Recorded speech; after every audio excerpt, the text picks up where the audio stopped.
నుంచి 80% ఉద్యోగస్తులందరూ రాష్ట్ర వ్యాప్తంగా నీకు ఓట్లు వేసినారు.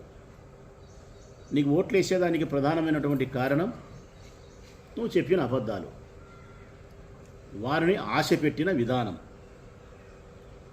వారికి ముందుగా మా పట్ల కొంత వ్యతిరేకత ఉండడం చేత, అంటే ఎవరైతే జగన్మోహన్ రెడ్డి గారి వైపు నుంచి వారితో సంప్రదింపులు చర్చలు జరపాలనో వారు సక్రమంగా డీల్ చేయకపోవడం వలన సరైనటువంటి అవగాహనతో జగన్మోహన్ రెడ్డి సమక్షంలోకి తీసుకుపోయి ఆ వ్యవహారాన్ని చక్కబెట్టడంలో మా వాళ్ళు ఆ రోజు కాస్త విఫలం కావడం చేత మాకు కాస్త దూరమైనారు. అదే సందర్భంలోనే చంద్రబాబు నాయుడు గారు పవన్ కళ్యాణ్ చెప్పిన అబద్ధపు మాటలు, అబద్ధపు హామీలు ఎక్కడి దాకా తీసుకుపోయినారు ఉద్యోగస్తులంటే, వీళ్ళు చెప్పిన అబద్ధాల హామీలన్నీ ఊహల నిచ్చెనెక్కించినారు. ఉద్యోగస్తులందరినీ ఊహల నిచ్చెనెక్కించినారు. యాడి తీసుకుపోయినారంటే స్వర్గ పంచుల దాకా తీసుకుపోయినారు. ఆ నుంచి దబేలు మన కింద వేస్తే ఎవరు ఊళ్ళలో వాళ్ళు అన్నారు ఉద్యోగస్తులు. ఈరోజు ఈ ఆంధ్రప్రదేశ్ రాష్ట్రంలో ఉండబడిన 14 లక్షల మంది ఉద్యోగస్తులందరి వైపు నుంచి, ముఖ్యంగా మా ప్రొద్దుటూరు నియోజకవర్గానికి సంబంధించిన ఉద్యోగస్తులందరి వైపు నుంచి నేను ప్రశ్నిస్తూ ఉన్నా. ఈ ప్రభుత్వాన్ని ఉద్యోగస్తులందరి తరఫున ప్రశ్నిస్తూ ఉన్నా.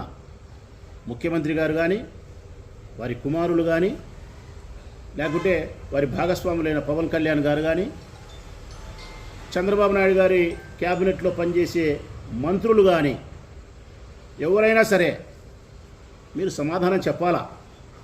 ఈరోజు నేను ప్రశ్నించే ప్రభుత్వ ఉద్యోగస్తుల వైపు నుంచి నేను ప్రశ్నించే ప్రశ్నకు మీరు సమాధానం చెప్పగలగాల. నిజంగా మీకు దమ్ము, ధైర్యం, నిజాయితీ ఉంటే ఒక్కొక్కటిగా ప్రభుత్వ ఉద్యోగస్తులకు మీరు ఇచ్చిన హామీలను ప్రస్తావిస్తాను. నేను ఒక్కొక్కటిగా ప్రస్తావిస్తా ఉన్నా.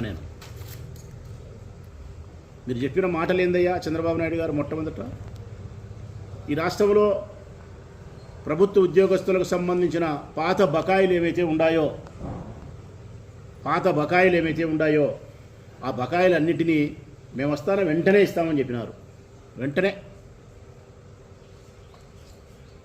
ఇప్పటికి 16 నెలలు అయింది, 16 పైసలు ఇవ్వలే మీరు.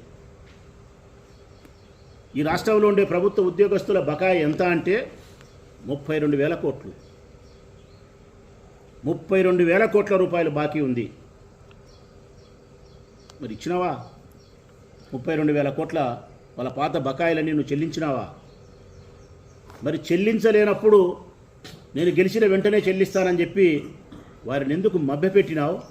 ఎందుకు ఆశ పెట్టగలిగినావు? ఇప్పుడు వీడు ఎందుకు అన్యాయం చేస్తానావు వాళ్ళను? వారికి ఏమన్నా ఊరికి ఇస్తానావా? నువ్వేమన్నా ఊరికి ఇయ్యలే వాళ్ళకు, నువ్వే భిక్షం వేయలే వాళ్ళకు. వాళ్ళు ప్రభుత్వానికి పనిచేసినందుకు వారికి రావాల్సిన డబ్బులు, వాళ్ళకు రావాల్సిన డబ్బులే నువ్వే ఊరికి ఇవ్వడంలే. డిఏ అరియర్స్ ఇవ్వాలా వాళ్ళకు, ఏఐజిఎల్ఐకి సంబంధించినటువంటి బకాయిలు ఇవ్వాలా, ఇన్సూరెన్స్ సంబంధించినటువంటి బకాయిలు ఇవ్వాలా, పిఎఫ్ ఇవ్వాలా, జిల్లా పరిషత్ ప్రావిడెంట్ ఫండ్కి సంబంధించిన జెడ్పీఎఫ్ ఇవ్వాలా. పిఎఫ్తో పాటు జిల్లా పరిషత్ సంబంధించిన పిఎఫ్ యొక్క లోన్స్ ఇవ్వాలా, మెడికల్ రియంబర్స్మెంట్స్కి సంబంధించిన బిల్లులు ఇవ్వాలా, చివరకు సరెండర్ లీవులకు సంబంధించిన డబ్బులు కూడా ఇవ్వాలా.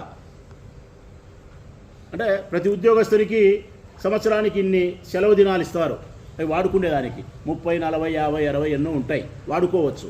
వాటికి డబ్బు ఏమి జీతం కట్ చేయరు. పాపం ఉద్యోగస్తులు వాళ్ళకి ఇచ్చినటువంటి పని దినాలను సెలవు దినాలుగా వాడుకోకుండా ప్రభుత్వానికి పనిచేసి, ఇదిగో నేను ఆ దినాలు పనిచేసినా కాబట్టి దానికి రావాల్సిన డబ్బు నాకు ఇవ్వండి అని చెప్పి వారి లీవులను సరెండర్ చేసినట్టు ప్రభుత్వానికి ఆ డబ్బు ఇలే. సరెండర్ లీవ్ సంబంధించిన డబ్బు కూడా మీరు ఇయ్యలే.